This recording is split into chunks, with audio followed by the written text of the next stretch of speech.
Nobody's responding. Everybody's good. You good? Okay. So basically when you're working with E, it's really just a power, and it's just the base and the power. It's just that special number, okay, that as you approach infinity here, as n gets bigger and bigger and bigger and bigger, this is what we end up with, E. And that's kind of what I wanted you to figure out in that table there. So it's a special number that you're going to be working with. This actually goes forever, forever, ever, ever. It's irrational, just like pi. And you'll be hearing it in physics. Take physics what, next year? Senior year, maybe? If you're going there.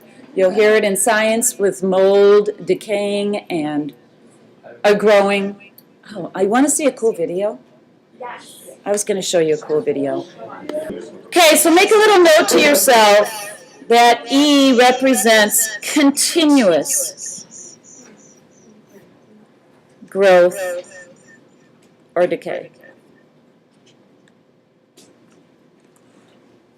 Basically, that's what that number is.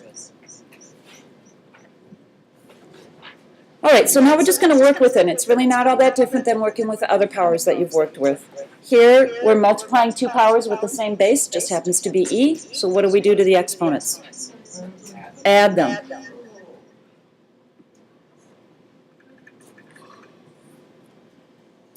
Here, we got to reduce this. Look at the numbers first. Get that serious echo. 2 times 6 is 12. These are the same base, so I add the exponents. What do I have? E squared. I want to add one in. So put this in there.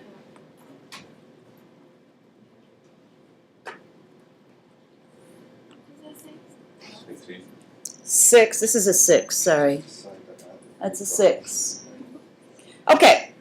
So the first thing I would do is look at that number right there. Can I reduce that fraction? Yeah. Yes. So I would put it like this. I would reduce the fraction and I'm done with that. 3/4. Okay. Now I have powers with the same base. What do I do to the exponents? Right. And what is the exponent on this one here? 1, right?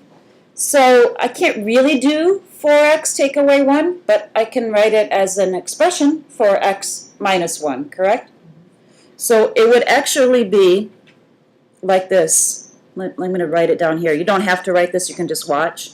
E to the 4x, and I'm going to bring it up here. You can write it like that if you want, if that helps you. Or you could just jump in and write it as e to the 4x minus 1. That would be your final answer right there.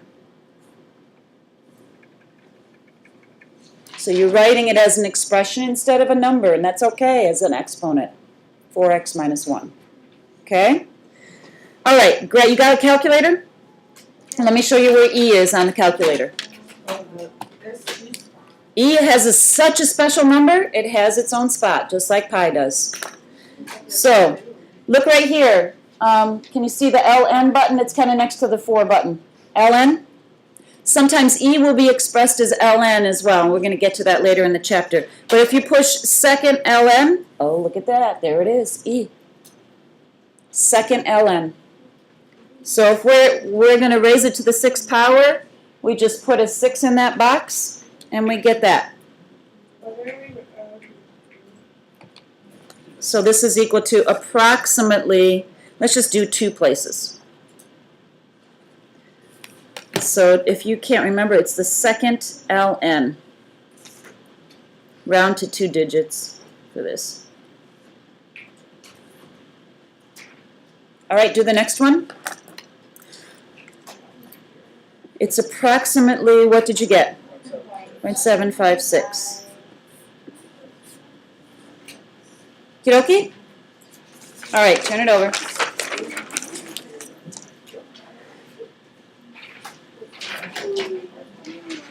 I want you to write this up on top. Y equals A times e to the Rx.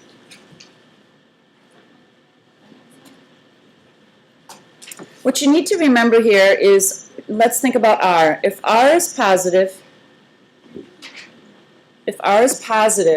It's going to be growth.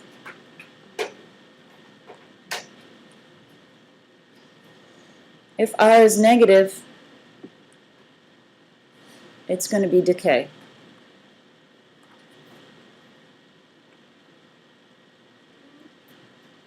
Now, on that note, I want you to go back and look at these numbers. What is E, sort of, kind of? What are the first few numbers of E? 2 point what? Okay, 2.718. 6 is positive, right? So my number got bigger than 2.718, quite a bit, yes? Here, this is negative. If this is negative, 2.78 is going to get smaller, and it did, didn't it? It's decaying, okay? That's why this is important here. Pardon me? This is negative. What is E? 2.7, right?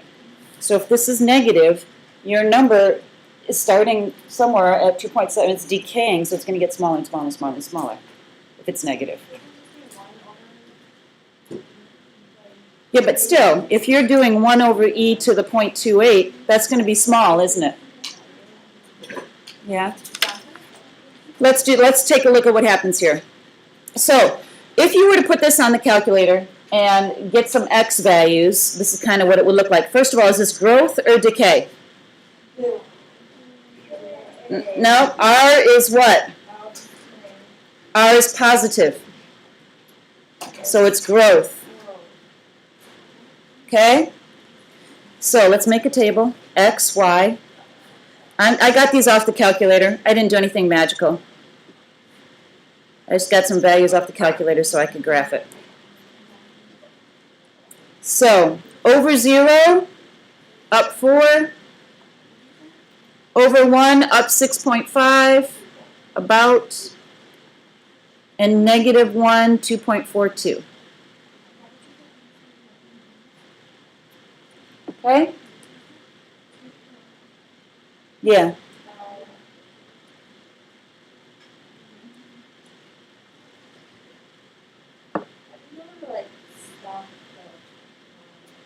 Actually, I did this one wrong. I was just going to mention that. It should be closer to like this. And you can do it from the calculator.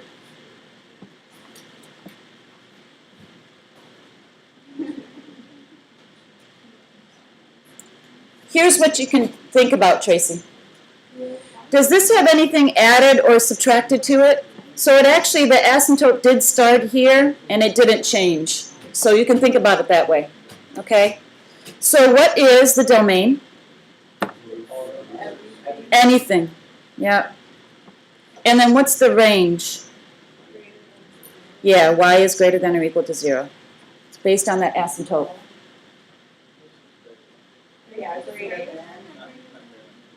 Oh, sorry, I said it and wrote it differently. I apologize. Just greater than 0. Okay, here, is this going to be decay or growth? Decay, because it's negative, so your graph's going to go down, okay? Where's my asymptote going to be? Right on. So I'm just going to go ahead and mark that. 1, 2, 3, 4. How do I know it's negative 4? Because of that minus 4 right there. It's going to slide down 4, okay? Yes, it does. Down 4. And then this right here makes it go which way? Left 4. So I'm plugging in a negative number to make it plus, correct? So it goes, not 4, left 2. Left 2, sorry. Left 2. 4. Okay, so all I did was I went to the calculator. I got some points off. Unfortunately, I didn't write them down here, but you can kind of look and see. It's about right here.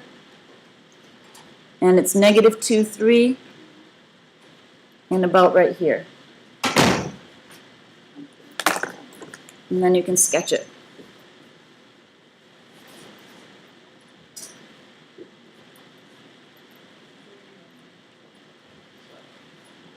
What is what? Oh, I see. But why would you It is. Yes. Okay. The domain is all reals again. And the range is y is what? Y is greater than negative 4. Okie dokie? Basically, it's the same thing. You're just working with base E. Natural base E. So annual sales of a certain product can be modeled by this function right here, where S is the number of units sold and T is the number of years since the product went on the market. Graph the model on your calculator. Okay, so you got to know how to do that. So let's go to y equals. Oh, look, mine's already on there from yesterday. Put it on your calculator.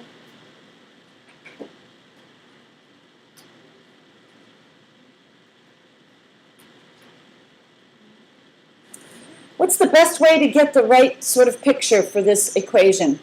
How do you get that? How do you get the right window? The easiest way is to do what? Yeah, if you don't remember, you go to zoom, and if you go all the way down to 0, it says zoom fit. There's zoom fit. That's the best way to start. Okay? And then you push graph.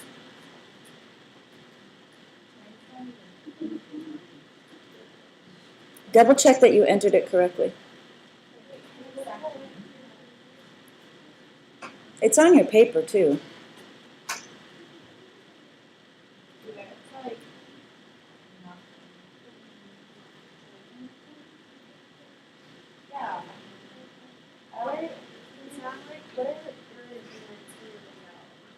Well, let's do zoom fit. Mine was not quite. Mine's just like blank. Well, then you didn't enter it right. There's no reason why it shouldn't be working. I'll have to check it out in a minute. I'll look at it. Okay, so this is what I originally got. Take a look. But for the next problem, you can see it says, use the graph to estimate the annual sales 6 years after the product went on the market. So T is the number of years. If I change this a little bit, do I need, ladies and gentlemen, do I need negative years? No. Do I need negative sales? No. So let's just adjust our window a little bit. Okay? I'm going to put 0 for X-min. That's years. I'm going to put 0 for that as well. I don't need any negative sales. Yeah.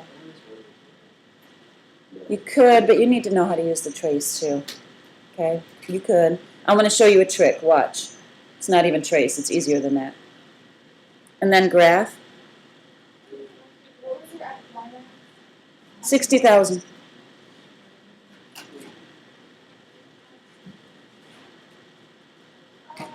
Okay, now, I want to tell the calculator, I want to know how many sales there are at 6. The calculator would do it exactly for me.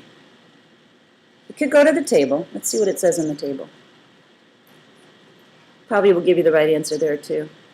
But let's go to second calc. Have you done this before? Have you done this? I want to calculate the X value.